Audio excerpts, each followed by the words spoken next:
Second Peter chapter 2. I think we're in verse 7. Second Peter 1, I'm sorry. Second Peter 1. So it's taken us this is the fourth lesson we've had trying to get through this list in verses 5 to 9. I think we may actually do it this time, but that's okay. So Peter has been saying he's going to talk a whole bunch about false teachers, but first, set the stage for reality before we get into a bunch of falsehood. He wants you to know that if you're a Christian, and instead of focusing on these weird false teachings and secret things that you allegedly don't know about that are being kept from you, which is all nonsense, he says, no, this is what you need to be focused on. You have everything you need for life and godliness. That's 2 Peter chapter 1, verses 3 and 4. You have everything you already need. You have a word, you have the Spirit.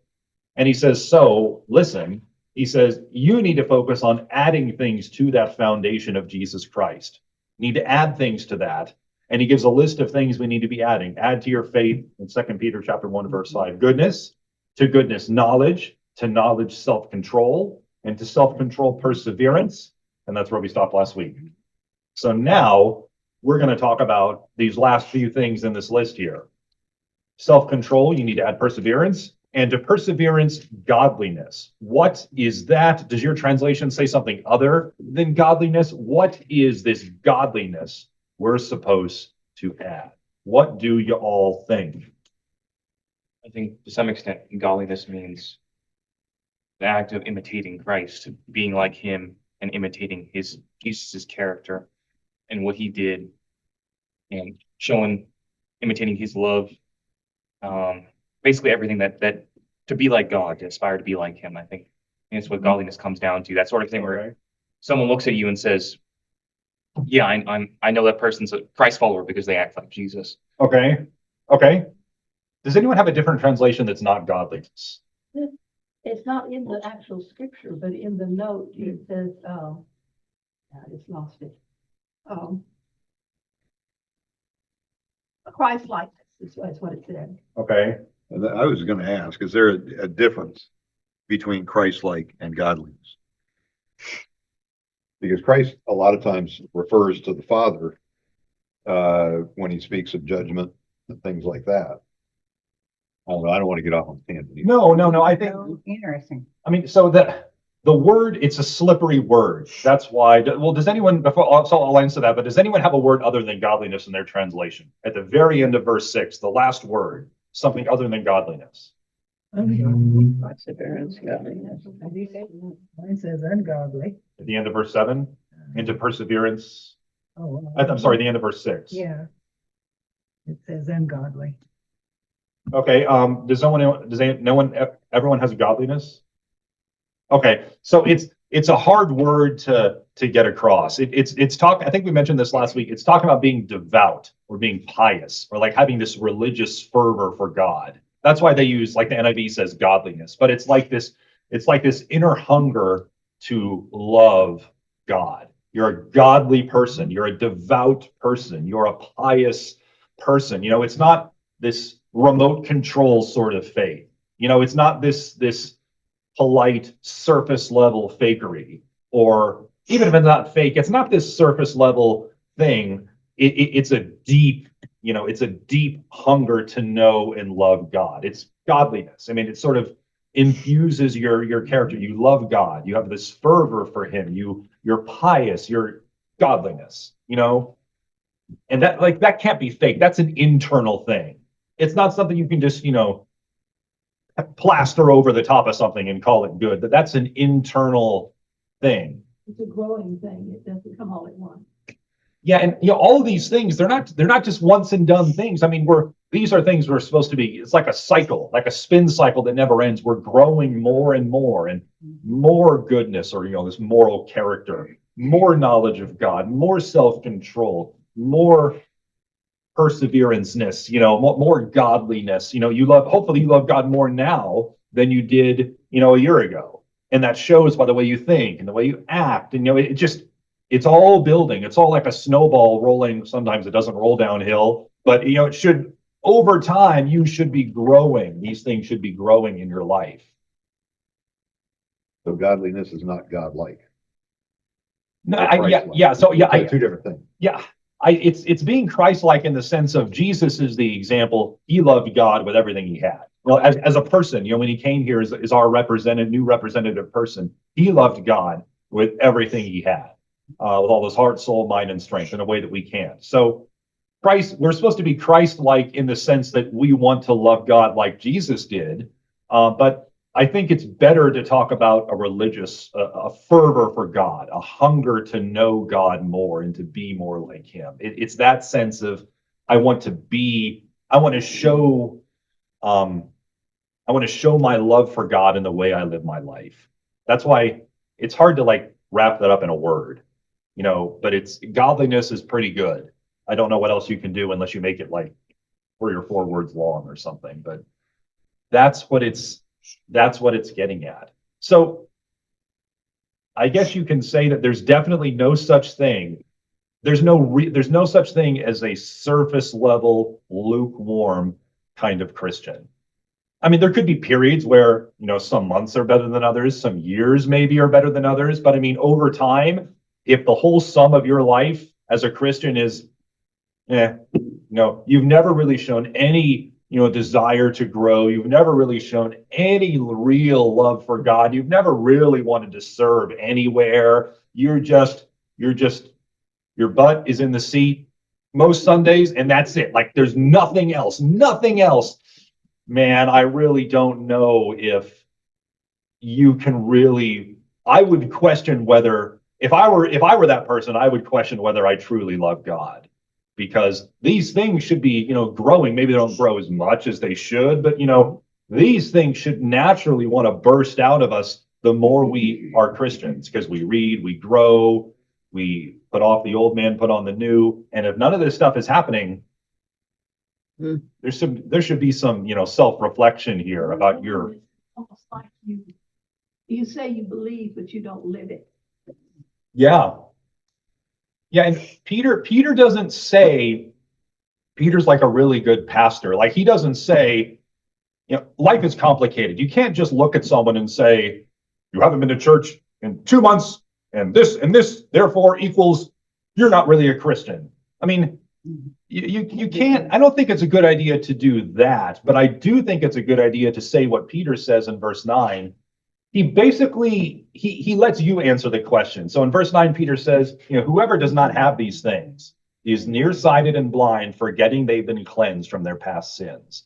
And the natural thing to ask at that point is to ask someone to be like, are you sure that you're a Christian? Are you sure that you really trust Jesus as your Lord and Savior and that he's changed you from the inside out? Well, of course. Well, look at what Peter says. Do you want to do these things?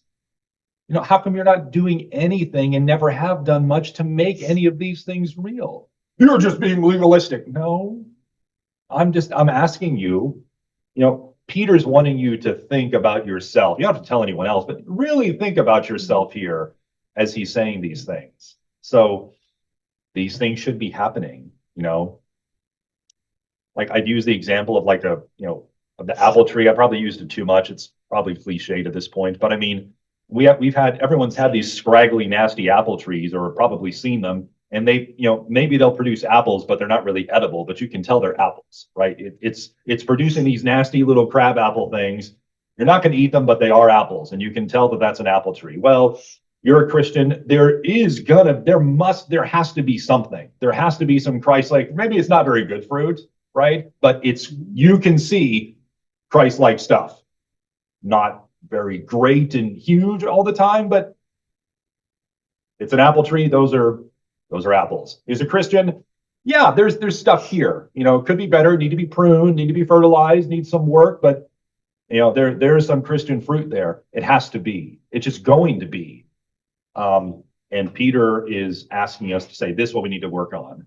Don't worry about these mysterious things that aren't true anyway, that these false teachers are going to talk about. Just focus on this stuff. You need to be, this is what the Christian life is like, these things. So, any thoughts about godliness and what that means, or anything anyone wants to chat about with that? Okay, godliness, mutual affection. So we're in verse 7. And to godliness, we need to add mutual affection. Your translation may or probably does have something different. what is this mutual affection? And as everyone ponders this deep question, I'm gonna plug my laptop in because it's about to die. What is mutual affection? What's he talking about? Kindness. Brotherly kindness. Does anyone else have something different, close, kind of, sort of similar? Love? Yes, I have. Does anyone have brotherly love? Yes. Okay, so the word there is where we get our word Philadelphia, which means brotherly love. That's what the city of Philadelphia is. It's the city of brotherly love. So what does he mean? What's this brotherly love thing mean? What are we supposed to be showing to one another then? What's that translated to mean? That we love and take care of each other, and if they're in need, we help and be kind and considerate, courteous, Okay, who are we supposed to show love to? Who are the brothers and sisters? everyone. But mainly the Christians. Okay, that's exactly what he's talking about here. We'll get into the other stuff in a minute, but when he talks about brotherly love, he's talking about, my goodness, stupid cord.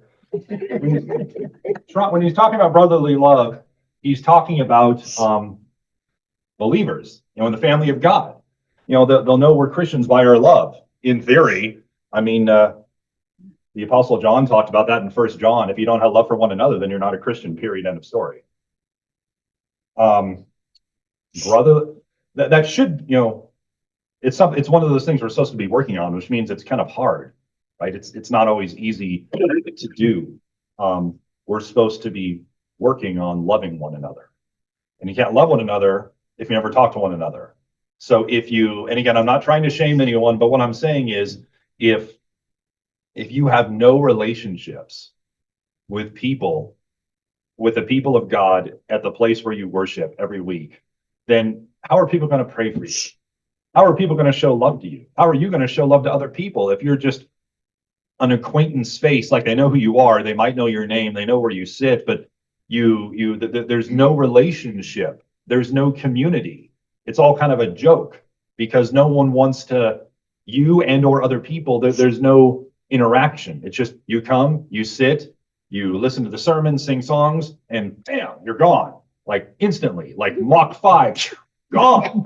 And some Sundays are like that, right? You have to leave at Mach 5. But if every Sunday for like 30 years is like that and you never have any relationship with anyone in church, it's really hard to make that real because you can't show love to other people. They can't show love to you. You can't pray for other people because you don't know a lot of other Christians. And it's very isolating. And I'm not saying you're a miserable person. What I'm saying is that you're not living the fullness of the community that God says is good for you.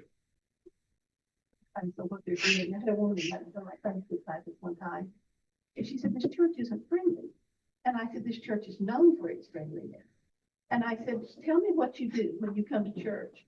She said, well, I come in, I sit down, and I listen to the preacher, and she said, then I leave. And I said, yeah, but I said, I've seen you. I said, you come in at the last minute, you sit down, and there's no chance to mix with the other people there. And I said, as soon as he finished the last song, you turn around and walk out the door. I said, you don't even slow down and speak to anyone. Right. You don't give them the opportunity. Right. And it's got to be a mutual reaching out. Oh, you ever, one of my women said she thought about tripping her on the way out.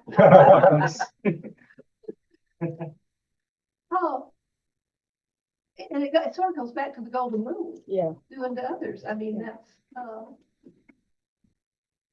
Yeah, and I know some people just are very shy, and I understand that. And I know people, sometimes people aren't very good at meeting people. Sometimes people are busy, so they don't think to, this person's come for 3 weeks in a row. Maybe I should invite him or her out to lunch or out to dinner, or at least make the offer. And so, do something to try and integrate people. That's why the lady I mentioned who's come for several weeks, I told her, I said, because she's been watching church online for several years now, ever since COVID hit. And she's only now thinking, I need to go back to a real church with real people who I know and who I can know and everything.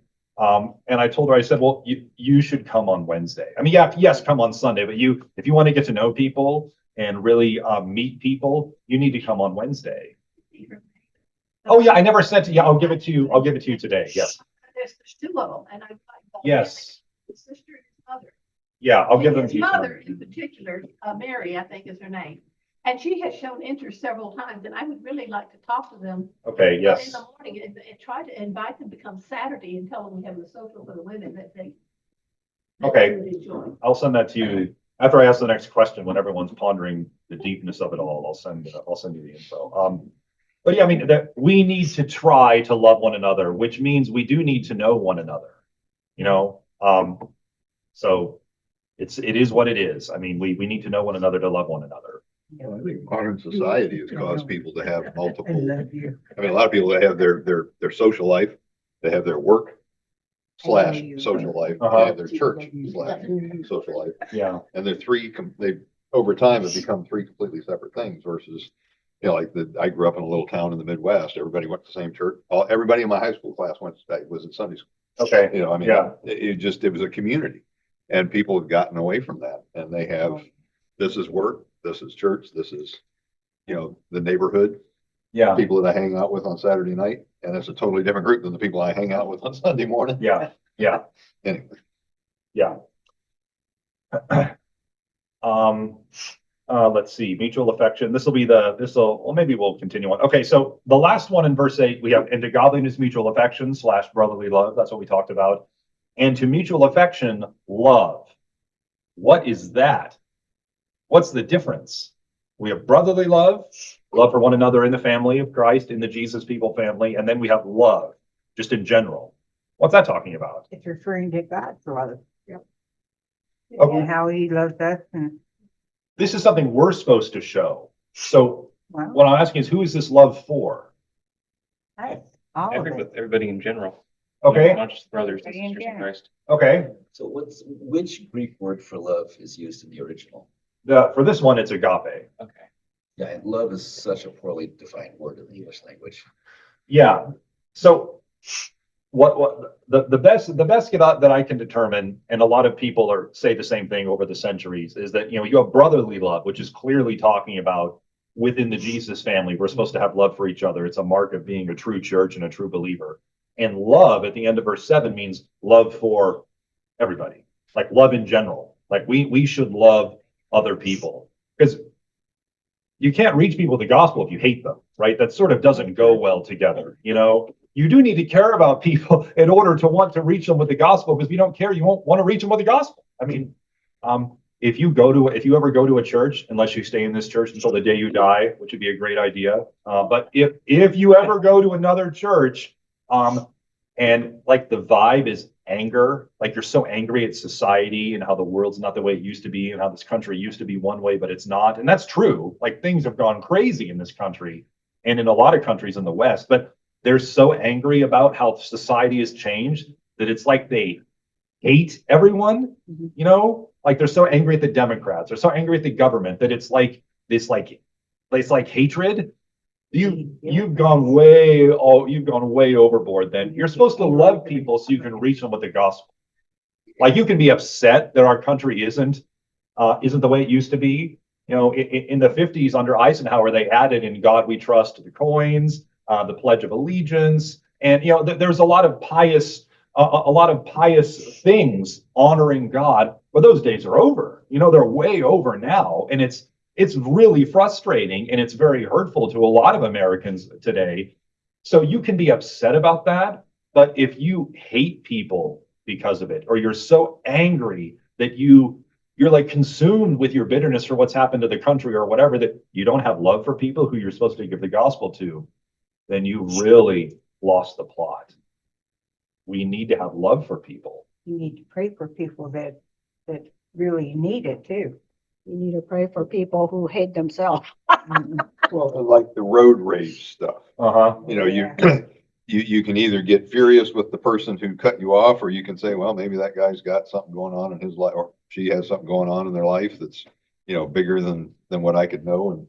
And I'm not going to lose my mind over it, you know, or maybe I can help them Yeah. or whatever. It's, you know, it's we're supposed to be like if you're a Christian, your passport reads Jesus person. It doesn't read American, right? The American thing is a secondary thing because you're a citizen of God's kingdom now. So if that's true, then no matter what is going on in the world, and But no matter what's going on in the world, we should have enough love for people to want them to come to faith in Jesus. Because if we hate people or hate what they represent, we won't want to share any good news with them. Because they're prisoners of Satan and they don't understand that they're deceived, and they don't even see, they don't understand. They've been blinded by the God of this world, Paul says. And so we need to love them enough to tell them what the truth is. So it's this attitude that we need to have. The Bible I brought tonight is a really old, New King James study Bible. And it says, those who please God will show brotherly kindness through practical concern for their fellow Christians. They will demonstrate love by being interested in the well-being of all people. Yeah. Not just their own little unique group, but all people. What? What? Verse 7. Is that like a comment or a note? Okay. Are you expressing your love, Mary? No, she's praying for him. She's praying for him. I thought you were expressing your love. Yeah. So one to make this real, like maybe this is a small example, but it just occurred to me. One way we can watch ourselves so we don't become hateful people is in little ways. Like I was at the gym last night with Starla, and in the gym they have like 5 TVs above the treadmills for all the people who for some reason like to go on the treadmill in the gym, you know. And one of them was set to, there's like one on every news station. One of them was set to like Fox News, and it was one of those opinion shows. And they were doing a story about how there was this minor kerfluffle because the French president arrived somewhere, and there's footage of his wife like pushing him in the door of the airplane because he's in an argument with her or something. So his wife pushes the French president, and he like stumbles backward, and then he stops and looks, and he sees the cameras on him. So he's like, literally his hand comes out of nowhere, pushes him, and he's like, and then he stops and he's like, and then he runs way out of the camera shot. And so it was like this ridiculous thing. But in this opinion show, they showed a picture of the French president's wife, and then they showed a picture of an orangutan right next to her. Because obviously they're saying, you know, look, she's just like some sort of ape or something. And he was all cackling and laughing like a fool, the opinion guy on Fox News. And I'm like, that was really cruel and cold. Why would you do something like that? Why would you show a picture of a woman and then a picture of an orangutan and say that's what she is? Because that's what he's doing. They're all laughing at how the similarity and everything. And like, that's really cruel stuff. And if we laugh at that, if we're Christians and we laugh at that, and we give sanction to that, or we let that kind of nastiness, casual nastiness, have reign in our lives, I think it can lead to attitudes that are just really not good. Why would you do that? The cartoons of the Black Monkey. Yeah, it's just, And that, I mean, yeah, even if you don't like the president, yeah, you owe the respect to the office. yeah. It's just Office. it was very cruel. But that's the kind of casual nastiness that's so easy to give into in a million different little ways in our lives. But that's how things like that are how we can sit here and say, yeah, we need to show love, and then we can go home and watch something. It doesn't have to be Fox, and it could be anything where there's this casual cruelty toward real people, and we can snicker and laugh along, but it's really mean. Yeah. You would never do that to someone to their face, but it's that casual cruelty that's so easy to laugh at and join and pile in on that can sear our conscience. The Apostle Paul uses the phrase about our consciences being seared with a hot iron. There's no feeling left. That's the kind of thing that can sear our consciences, and we don't realize that we can become kind of really nasty people without even realizing it.